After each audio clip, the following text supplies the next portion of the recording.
जवाब तो हर बात का दिया जा सकता है। शब्दों का जवाब शब्दों से दिया जा सकता है, लेकिन जब कोई सुनना ही ना चाहे, रिश्तों की अहमियत ही ना समझे, आपको कोई वैल्यू ही ना दे, तो वहाँ पर जवाब देना उचित नहीं है। चुप रह जाना ही उचित है और ऐसे लोगों को जीवन में महत्व न देना ही उचित है। मैं डॉक्टर आनंद प्रदीक्षित आपको छोटी छोटी बातें काम की बताता रहता हूँ। जब कोई आपको अहमियत न दे, किसी की निगाह में आप कुछ भी नहीं हैं, कोई आपकी बात सुनना ही नहीं चाहता, चाहे वो घर के लोग क्यों ना हो, तो उन लोगों के सामने चुप हो जाना चाहिए।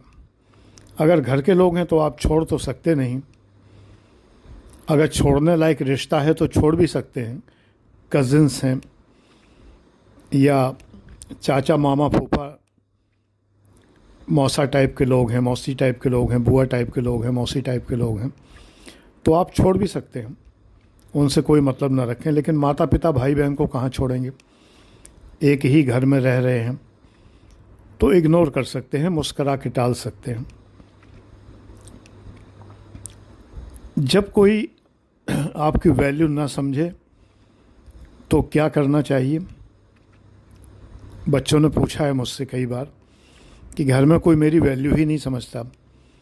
तो पहली बात तो ये है कि अपने अंदर झांक कर देखिए कि आप में क्या कमी है कि आपकी कोई बात सुनता नहीं है, आपको कोई समझता नहीं है, आपको कोई वैल्यू नहीं देता है। क्या कमी है?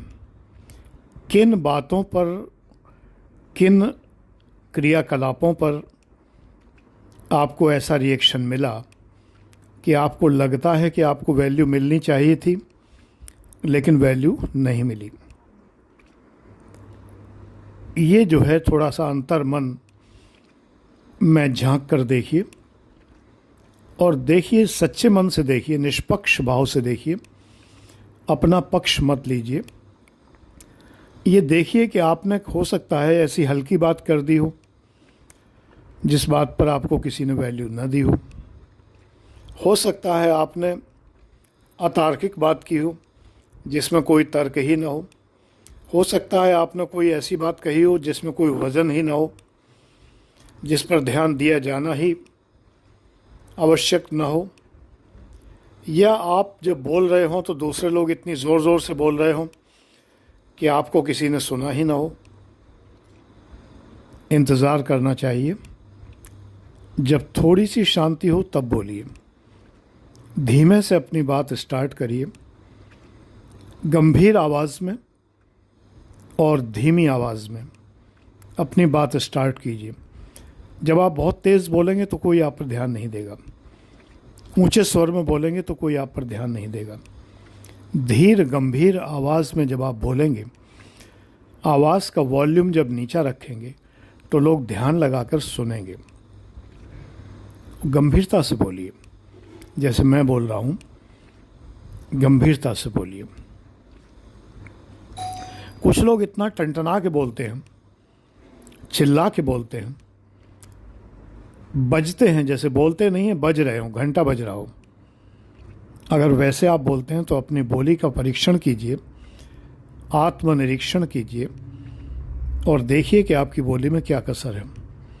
पर्सनैलिटी डेवलपमेंट क्लासेस जो मेरे होते हैं, पेड क्लासेस हैं, उन क्लासेस में मैं विस्तार से सब चीज़ सिखाता हूँ कि आप कैसे बोलें, बोलने का तरीका क्या होना चाहिए, जिससे इंटरव्यू में आप जब बोलें तो इंटरव्यू बोर्ड ध्यान से आपकी बात सुने। धीर गंभीर धीमे स्वर में सार्थक शब्द, सार्थक शब्दावली, छोटे छोटे वाक्य, कॉमा फुल स्टॉप का सही प्रयोग, पैराग्राफ बदलने का सही प्रयोग, ये सब आपको आना चाहिए। जब आप बोलें तो ये ना कहें कि मेरी बात सुनो, मेरी बात सुनो। ये कहकर आप अपने को हल्का महसूस कराएंगे। ये मत कहिए कि मेरी बात सुनो, मेरी बात सुनो। जब एक सेकंड की शांति हो, सभी लोग जब एकदम से चुप हों, तब आप बोलिए। और तब आप जब बोलेंगे तो सब सुनेंगे। तब आपको ये शिकायत नहीं रह जाएगी कि कोई मेरी बात सुनता ही नहीं है। लेकिन फिर भी अगर कोई आपकी बात को इग्नोर करता है तो चुप रहिए, शांत रहिए। और अगर कोई आपको मान नहीं देता है, वैल्यू नहीं देता है, आपका अपमान करता है, आपके बोलने के ऊपर हंसता है, मजाक बनाता है, तो वो जगह छोड़ दीजिए, उन लोगों को छोड़ दीजिए। ऐसे लोगों को अपने जीवन में मत रखिए अगर संभव हो। अगर संभव नहीं है तो शांति बनाए रखिए। ठीक है। God bless you.